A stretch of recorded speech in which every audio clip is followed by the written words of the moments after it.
Muito bem, então começamos essa aula dando continuidade a esse curso e vamos falar agora sobre o pecado original e mais concretamente a descrição do pecado original na Bíblia. Como foi que os homens, os nossos primeiros pais, Adão e Eva, pecaram? Então, diz assim o catecismo: como desobedeceram a Deus Adão e Eva? Adão e Eva desobedeceram a Deus comendo do fruto da árvore do bem e do mal, que o Senhor lhes tinha proibido. Então, como eu disse, isso aqui é uma figura de linguagem. Não é que eles tenham comido do fruto, mas é porque Deus vai falar de uma árvore, né? A árvore do bem e do mal, e então dessa árvore que eles não poderiam provar os frutos. E então essa é a linguagem figurada. Vamos ver o que diz o Gênesis. Isso é no capítulo 3 do Gênesis. A serpente era o mais astuto de todos os animais dos campos que o Senhor Deus tinha formado. Então aqui a serpente vai ser a imagem do demônio. Ela disse à mulher, a serpente disse à mulher: é verdade que Deus vos proibiu comer do fruto de toda a árvore do jardim? A mulher respondeu-lhe: podemos comer do fruto das árvores do jardim, mas do fruto da árvore que está no meio do jardim, Deus disse: vós não comereis dele, nem o tocareis, para que não morrais. Então, comendo desse fruto, pecando contra Deus, se insubordinando a Deus, né, tendo essa insubordinação que é com relação aos mandamentos, às leis de Deus, querendo nós termos os nossos mandamentos, não querendo aceitar o que Deus nos diz a respeito de como nós devemos nos comportar, isso nos leva à morte, né? Porque isso é seguir o caminho do pecado, não é seguir o caminho de Deus, e se nós não seguimos o caminho de Deus, nós seguimos o caminho do mal, porque Deus o que quer é o caminho, o seu caminho é o caminho do amor e o caminho do bem. Então isso é a morte, né? A morte da nossa alma, né? Então, se comer, Deus disse: vós não comereis dele, nem o tocareis, para que não morrais. E aí então a serpente: oh não, tornou a serpente, vós não morrereis. Mas Deus bem sabe que no dia em que dele comerdes, vossos olhos se abrirão, e sereis como deuses, conhecedores do bem e do mal. Então, veja só a tentação do demônio, né? Que ele vai a gente diz que o demônio é o pai da mentira e que ele sempre vai distorcer a verdade. E a mentira nunca é o contrário da verdade. A mentira é algo que é parte da verdade e outra parte que não é da verdade. Por isso que ela atrai. Então, por que que atrai? Olha só o que ele diz: vossos olhos se abrirão, vossos olhos se abrirão, né, se comerdes esse fruto. E então aqui, nossa, eu vou poder ter né, uma liberdade maior no fundo, né? Puxa vida, você vai ver que vocês vão ser mais livres, né, podendo comer do fruto dessa árvore, e sereis como deuses. Sereis como deuses. De certa forma, eu falei, puxa, então se eu posso decidir sobre o bem e sobre o mal, né? Então eu vou ser como Deus, conhecedores do bem e do mal. Né? Só que aí está a mentira, porque esse é o caminho do mal, justamente, né? Que é afastar-se do bem, do amor. A mulher, vendo que o fruto da árvore era bom para comer, de agradável aspecto e muito apropriado para abrir a inteligência, tomou dele, comeu e o apresentou também ao seu marido, que comeu igualmente. Então os seus olhos abriram-se E vendo que estavam nus, tomaram folhas de figueira, ligaram-nas e fizeram cinturas para si. Os olhos se abriram para já a perversão, né? Se abriram para o mundo do mal, né? Porque a partir daquele momento, olha só, eles viviam nus. Olha que interessante. Que o estado deles era de uma pureza tão grande que a nudez não os conduzia a ter um pensamento, um olhar impuro, um olhar como objeto, o outro como objeto. Eles olhavam um ao outro como pessoas, né? Porque eles tinham essa pureza dentro de si. A partir do pecado, abriram os olhos, começaram a ver outras coisas que não eram boas, né? Que é a cobiça, que é aí o egoísmo, o orgulho, e aí então eles sentiram a necessidade de se proteger, de se vestirem. Então tomaram folhas de figueira, ligaram-nas e fizeram cinturas para si. E eis que ouviram o barulho dos passos do Senhor Deus que passeava no jardim à hora da brisa da tarde. O homem e sua mulher esconderam-se da face do Senhor Deus no meio das árvores do jardim. Mas o Senhor Deus chamou o homem e disse-lhe: Onde estás? E ele respondeu: Ouvi o barulho dos vossos passos no jardim. Tive medo porque estou nu e ocultei-me. E aí então vem a vergonha, né? A vergonha de Adão querer ocultar-se de Deus depois de ter feito o pecado, né? O Senhor Deus disse: Quem te revelou que estavas nu? Terias tu, porventura, comido do fruto da árvore que eu te havia proibido de comer? O homem respondeu: A mulher que puseste ao meu lado apresentou-me deste fruto e eu comi. O Senhor Deus disse à mulher: Por que fizeste isso? A serpente enganou-me, respondeu ela, e eu comi. Então o Senhor Deus disse à serpente: Por que fizeste isso? Serás maldita entre todos os animais e feras dos campos. Andará de rastos sobre o teu ventre, e comerás o pó todos os dias de tua vida. Porém, ódio, olha só que bonito aqui, aqui é o Gênesis 3,15, agora o número 15. Porém, ódio entre ti e a mulher, entre a tua descendência e a dela. Esta te ferirá a cabeça e tu lhe ferirás o calcanhar. Quem que é essa mulher aqui? Nossa Senhora. Nossa Senhora. Aqui é muito bonito, né? Porque imediatamente depois do pecado, Deus já anuncia aqui a redenção, a salvação. É. E ele vai nos salvar através de uma mulher que terá ódio do demônio, né? Que terá todo o poder sobre o demônio, né? Porém, ódio entre ti e a mulher, entre a tua descendência e a dela, a descendência de Nossa Senhora, porque o primeiro fruto de Nossa Senhora será Jesus. E aí Jesus vai morrer na cruz e vai nos obter a graça. E com a graça nós vamos nos tornar filhos dele também. Filhos de Deus, filhos de Nossa Senhora. Né? Porque nós seremos batizados, todos os batizados serão filhos, serão da descendência dessa mulher. E haverá ódio entre um e outro, né? Entre aqueles que seguem o bem e aqueles que seguem o mal. Esta te ferirá a cabeça.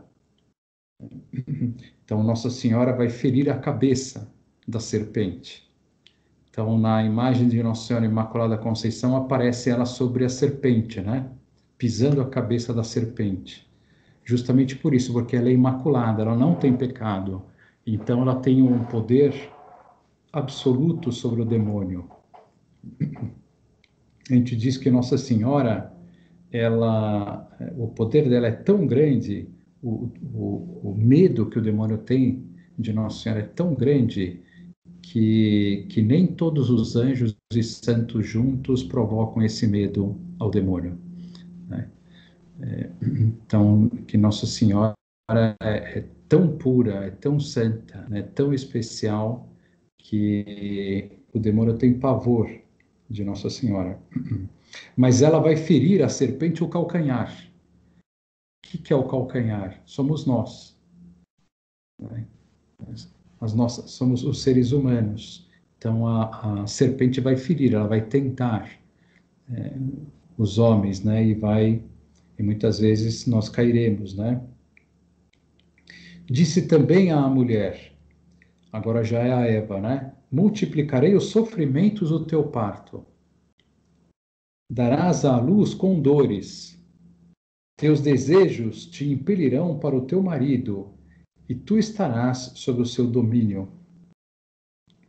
E disse em seguida ao homem, porque ouviste a voz de tua mulher e comeste do fruto da árvore que eu te havia proibido comer, maldita seja a terra por tua causa. Tirarás dela com trabalhos penosos o teu sustento todos os dias de tua vida. Ela te produzirá espinhos e abrolhos, e tu comerás a erva da terra. Comerás o teu pão com o suor do teu rosto, até que voltes à terra de que foste tirado, porque és pó, e pó te hás de tornar. Adão pôs à sua mulher o nome de Eva, porque ela era a mãe de todos os viventes. O Senhor Deus fez para Adão e sua mulher umas vestes de pele e os vestiu. E o Senhor Deus disse: Eis que o homem se tornou como um de nós, conhecedor do bem e do mal. Agora, pois, cuidemos que ele não estenda a sua mão e tome também do fruto da árvore da vida, e o coma, e viva eternamente. O Senhor Deus expulsou-o do jardim do Éden para que ele cultivasse a terra de onde tinha sido tirado. E expulsou-o e colocou ao oriente do jardim do Éden querubins armados de uma espada flamejante para guardar o caminho da árvore da vida. Então, a árvore da vida aqui seria a eternidade, né? A vida eterna, a salvação, o reino de Deus, né? Mas este reino nós nunca vamos ter esse poder, né? O poder da eternidade, o poder da salvação, isso está nas mãos de Deus, né? Então, quais foram as consequências do pecado original? Então, a primeira foi que nós perdemos os dons preternaturais, depois que nós fomos expulsos do paraíso.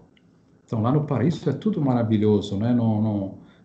Era um jardim cheio de frutos, não precisava nem cultivar, né? Não precisava ter o suor, né, do trabalho para obter aqueles frutos. Não havia ervas daninhas, né? Aqui fala, né? Porque agora haverá abrolhos, espinhos e tal, né? Então nós fomos expulsos do paraíso,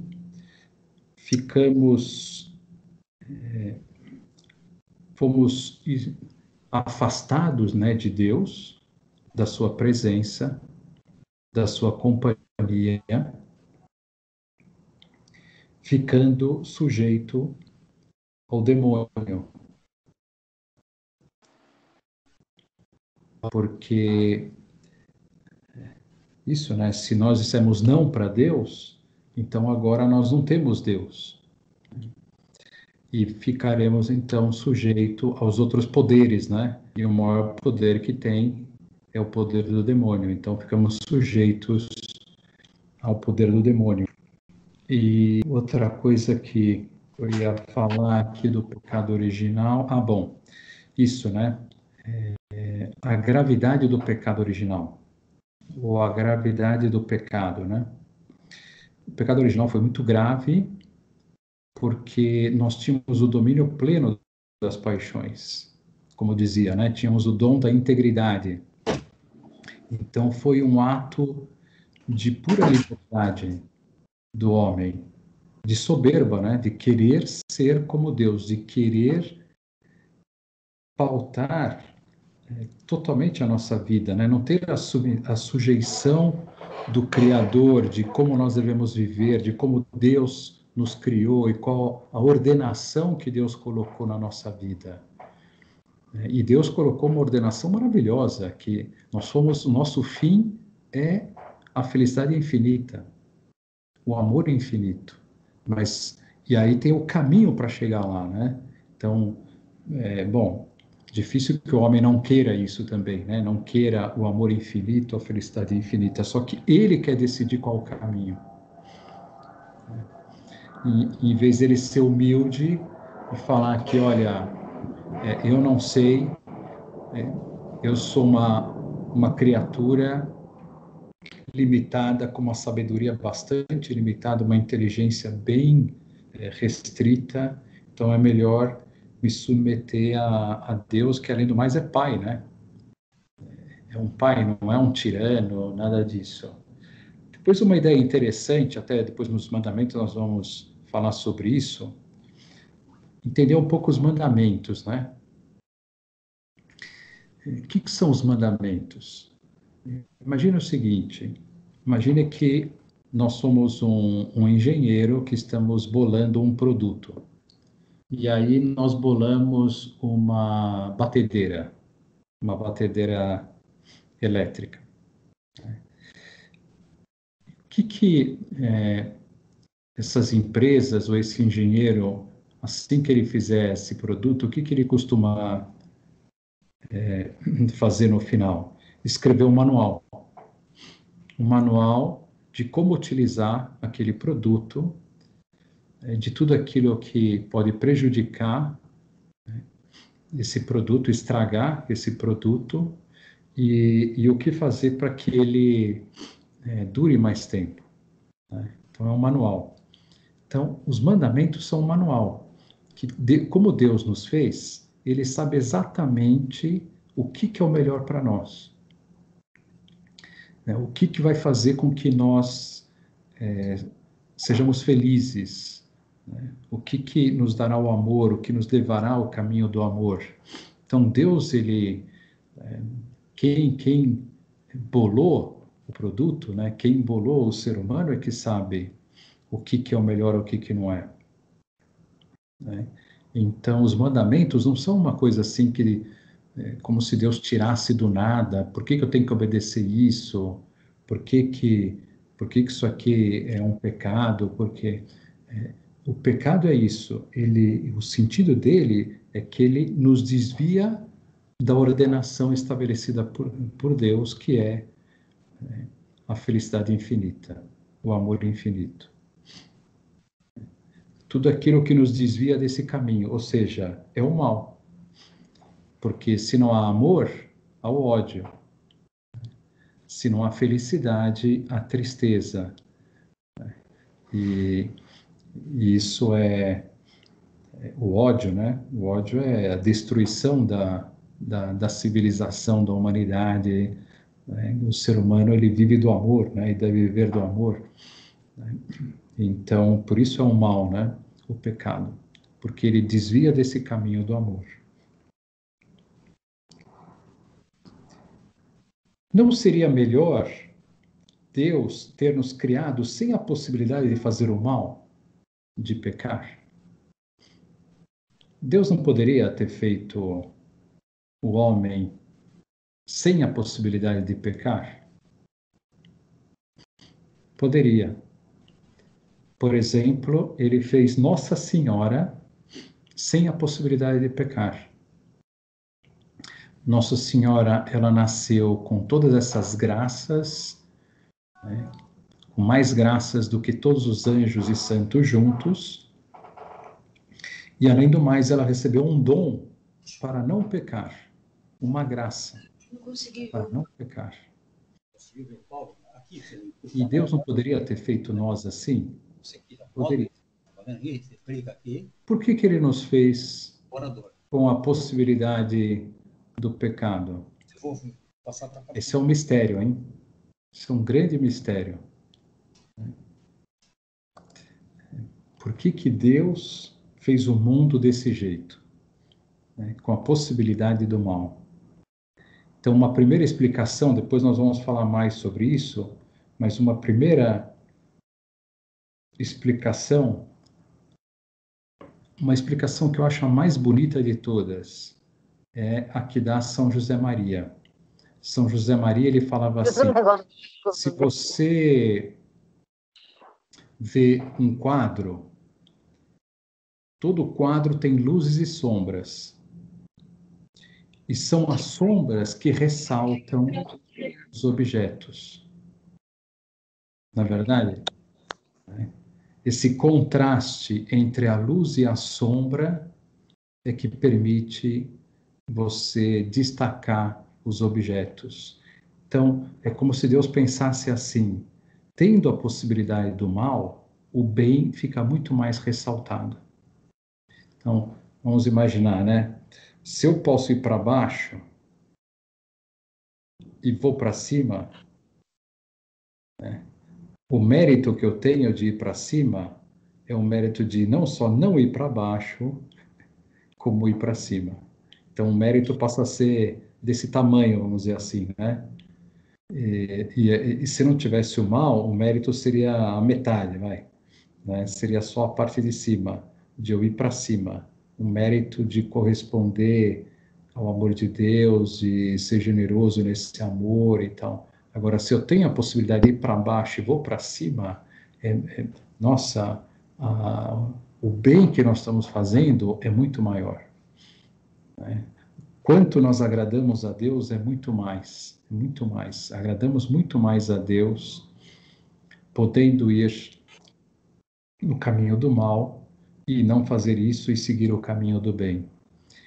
Tem uma outra imagem muito bonita também, que é do homem num barquinho, no meio do mar, em alto mar, com tempestade, no meio de uma tempestade, ventos totalmente contrários, chuva, tudo jogando contra, e o homem lá no remo, no barquinho, fazendo todo o esforço para ir para frente, né? Todo o esforço para ir para frente, e ali tudo puxando para trás, né? Isso dizia esse autor, fazendo esse comentário, que isso é um espetáculo para os anjos e para os santos. É um espetáculo para os céus contemplar esse esforço da criatura humana sendo tão frágil, de fazer todo o esforço de ir para o caminho certo. Então é muito bonito, né? De fato, então aí já é uma primeira luz para entender por que que Deus permitiu o mal e o pecado. Porque pode ser conveniente criar um mundo com esta possibilidade. Então aqui eu vou explicar. É a lógica de uma pintura de um quadro. Os objetos não são ressaltados se não há sombra. Assim, tendo o homem a possibilidade de fazer o mal, se faz o bem, o mérito dessa ação é muito maior. E a lógica também da revelação de um amor maior de Deus por nós, revelando-nos a sua misericórdia. Santa Teresinha, ela vai falar que se não houvesse o pecado, Deus não revelaria a parte mais bonita do seu amor, que é a misericórdia. Oh, que bonito isso, hein? Na verdade, inclusive Santa Teresinha, ela falava que ela não queria mais deixar de ser pequenininha. Ela descobriu, né? Deus fez ela descobrir o caminho, a pequena via, né? Para subir os degraus da santidade, mas ela dizia que ela continuava querendo ser pequenininha para nunca deixar de ser objeto da misericórdia divina. Profundo, hein? Então, quais foram as consequências da desobediência de Adão e Eva? Repassando. Dessa desobediência resultou que Adão e Eva foram privados da graça, expulsos do paraíso terrestre, perdendo o dom da ciência infusa da integridade e passando a estar sujeitos à morte.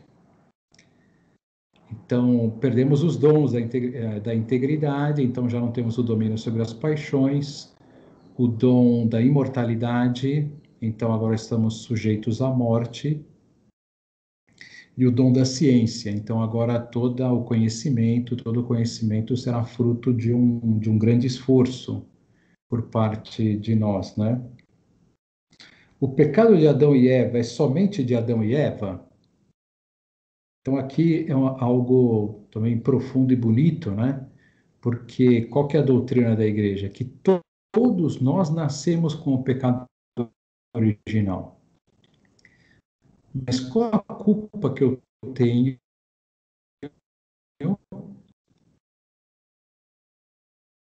para nascer? A explicação que se dá é que, de alguma maneira, todos nós estávamos lá em Adão e Eva. É que se nós estivéssemos no lugar de Adão e Eva, nós também pecaríamos.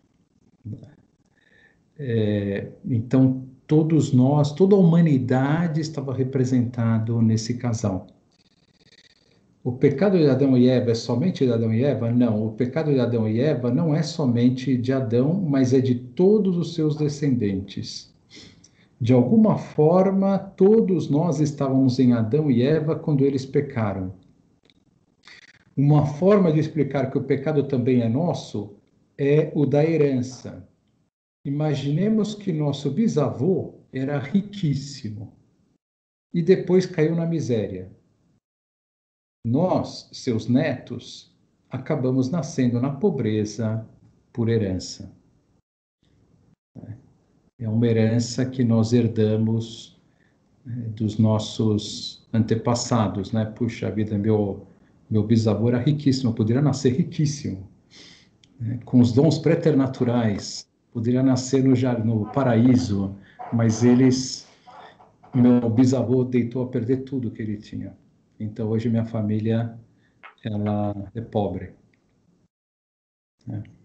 Então é uma outra imagem que nós utilizamos. Como se chama esse pecado? Chama-se original, porque é o primeiro, né? Primeiro pecado cometido pelos homens. Todos os homens contraem o pecado original? Sim, exceto a Virgem Maria, todos os homens contraem o pecado original. Por este privilégio, a Virgem Maria recebeu o título de Imaculada. Então, veja só, Nossa Senhora recebe um privilégio de ser imaculada, de ter nascido sem mancha. E nós dizemos que isso foi em atenção aos méritos de Cristo. Isso, porque ela precisa ser redimida, ela precisa ser salva de alguma maneira, né? O pecado original. E como que uma pessoa iria nascer sem pecado original se Deus ainda não havia perdoado os homens do pecado original? Mas Jesus irá perdoar os homens do pecado original morrendo na cruz. Então nós dizemos que em atenção aos méritos da cruz, Nossa Senhora nasceu sem o pecado original, como se a redenção ela começasse com Nossa Senhora, ela se adiantasse, né? Como Deus é o Senhor do tempo também, então ele pode fazer algo que vai ocorrer depois que o fruto seja aplicado aqui. Então, como se o primeiro fruto da redenção fosse Nossa Senhora, de tal maneira que ela nem nasceu com o pecado original.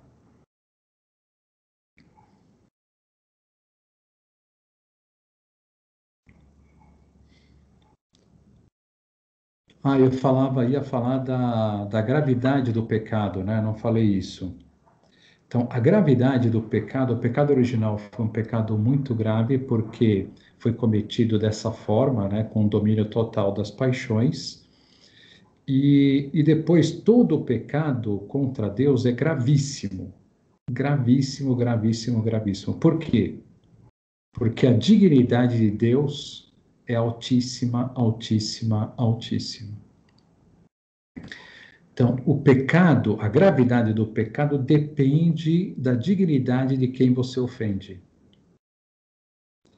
Então, vamos imaginar que você vê um cachorro passando na tua frente e você, só imaginar, né? Damos um tapa nele, né?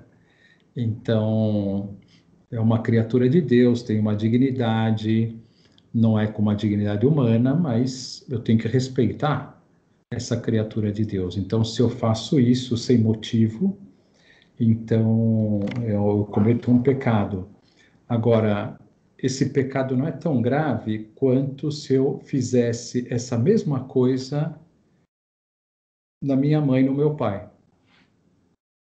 Né? Porque a dignidade dos nossos pais, ou de um ser humano, e mais ainda se é pai ou mãe, é maior, bem maior. Então, a gravidade do pecado é maior. Agora, vamos imaginar que quem passa na nossa frente, só para imaginar, é o Papa. Então, a gravidade é maior ainda, muito maior. Por quê? Porque o Papa, seja quem for, é o representante de Cristo na Terra. Então, você, né, ofender quem representa Cristo na Terra é muito, muito grave. E como Deus tem uma dignidade infinita, pecar contra Deus tem uma gravidade infinita. Tendo uma gravidade infinita, já não há mais nada que o homem possa fazer para reparar esse pecado. O que nós poderíamos fazer como criaturas para reparar um dano infinito?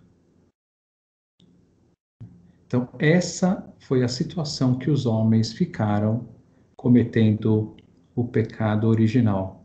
Que a gente diz que a humanidade ela ficou num beco sem saída. Ou como se nós caíssemos num poço. Adão e Eva caíram no poço e seus descendentes, e esse poço tem paredes de granito lisas. E mesmo que seja de 3 metros de altura, você não tem como sair de lá, né? Está numa situação que a única solução é vir Deus e puxar os homens desse poço, tirar os homens desse poço. Então, para reparar de alguma maneira o pecado, Deus ele vai estabelecer o sacrifício do cordeiro. Porque o máximo que nós poderíamos fazer para reparar é dar a nossa própria vida em reparação. Mas Deus vai falar assim, não, vocês não precisam fazer isso, então que vocês façam isso com um animal. Então, aquele animal que vocês utilizariam para outro fim, para alimento, para, enfim, né? Vocês, em vez de utilizarem para alimento, vocês vão imolar, queimá-lo em minha honra, para mim. Então, ali já era um início de um processo da redenção, né? Ou pelo menos estava incoando o que seria a redenção, porque depois vai vir Jesus Cristo e vai ser o Cordeiro de Deus.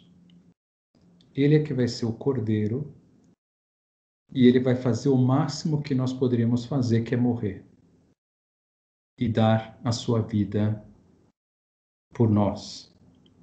E isso vai... E as ações de Deus, qualquer ação de Deus tem um valor infinito.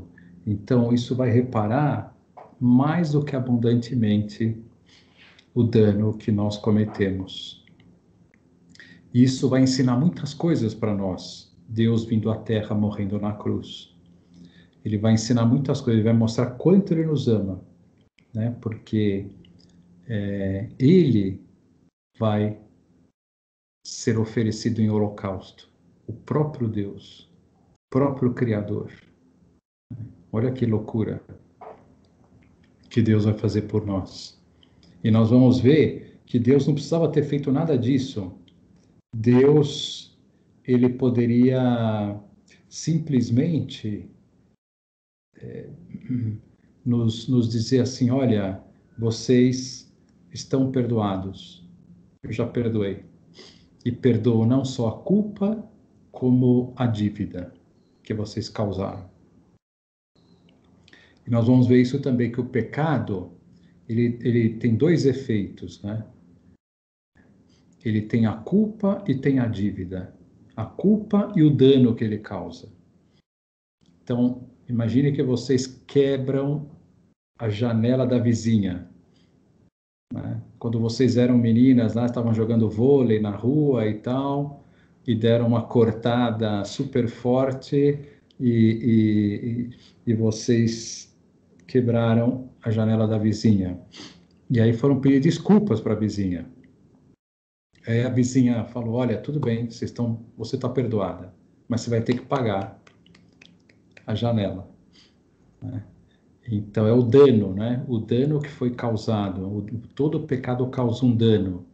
Então, então tinham duas coisas que precisam ser reparadas, a culpa e o dano, a culpa e a dívida.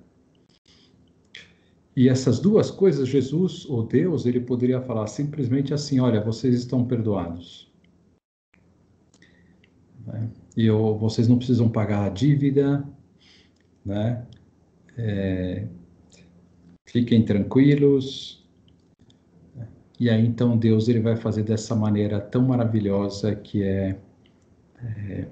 não precisando fazer, né? Bastando fazer isso, ele vai vir à Terra, vai assumir a natureza humana, que é uma natureza infinitamente inferior à sua, se sujeitar à vida humana, nas suas limitações, né? Para nós é uma maravilha a vida humana, mas para Deus é extremamente limitada, né? A vida humana. Ele vai se sujeitar a todas essas limitações, ele vai sofrer, enfim, vai passar por tudo que ele passou para nos salvar.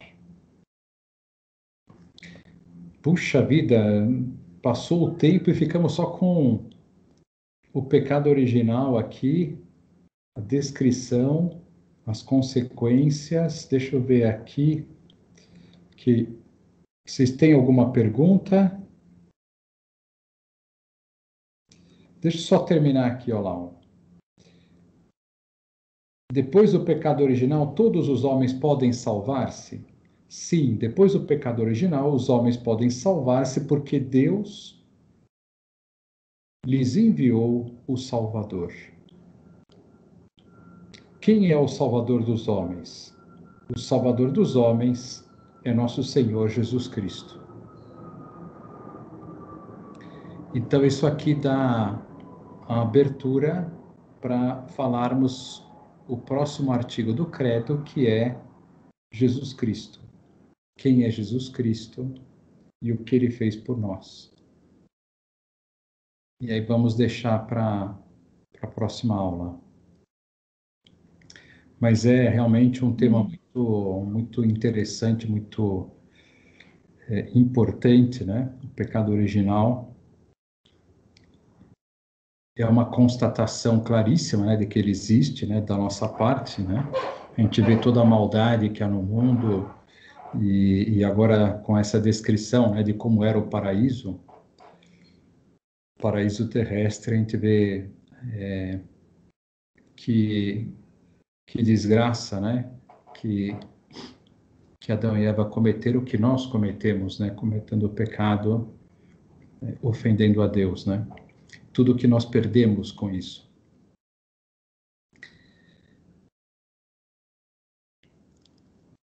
Muito bem. Alguma pergunta? Eu tenho, padre. Bom Fala, dia. Silvia. Isso tudo já meio que estava premeditado, será? Claro. Isso é impressionante, né? Porque Deus, É aquilo que nós falamos de Deus numa outra aula, né? Que Deus, ele sabe tudo. Deus, ele vê tudo no presente. Quando ele criou o homem, ele já criou com tudo isso, já veio tudo no pacote. Tudo isso, né? E ele poderia pensar assim, será que vale a pena criar o homem? Né? Mas, já sabendo de tudo, ele criou. Né? A gente diz assim que, mesmo que tudo isso resultasse na salvação de um filho, já teria valido a pena. O amor de Deus é tão grande que por uma única criatura humana já teria valido a pena tudo o que aconteceu, tudo que houve, toda a redenção de Cristo, já teria valido a pena. Olha o amor, né? Que amor, né? Então, por todos esses, né, que vão seguir a Deus, que vão procurar amar a Deus, vale muitíssimo a pena tudo que tudo que está acontecendo e que tem acontecido na história da humanidade. Por toda a maldade que há, por toda...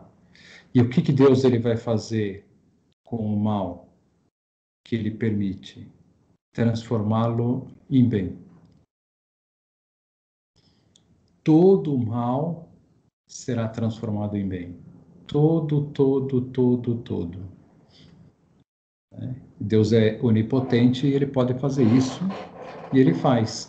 E, na verdade, todo o mal vai servir para a nossa salvação. Né? Então, o plano de Deus aqui para nós aqui na Terra é a nossa salvação. Então, ele vai se utilizar de tudo para que nós nos salvemos. Tudo vai ser alimento para isso. Até o mal, então. Até o demônio vai trabalhar para Deus, né? Santificando os filhos fiéis, os filhos que querem amá-lo, fazendo esses filhos serem cada dia mais preciosos. Né? O santo, ele se utiliza de tudo, do bem e do mal. Né? A alma boa, né? Se utiliza tanto do bem quanto do mal. Então, essa é a lógica de Deus, né? Até onde nós conseguimos compreender. É muito bonito, né?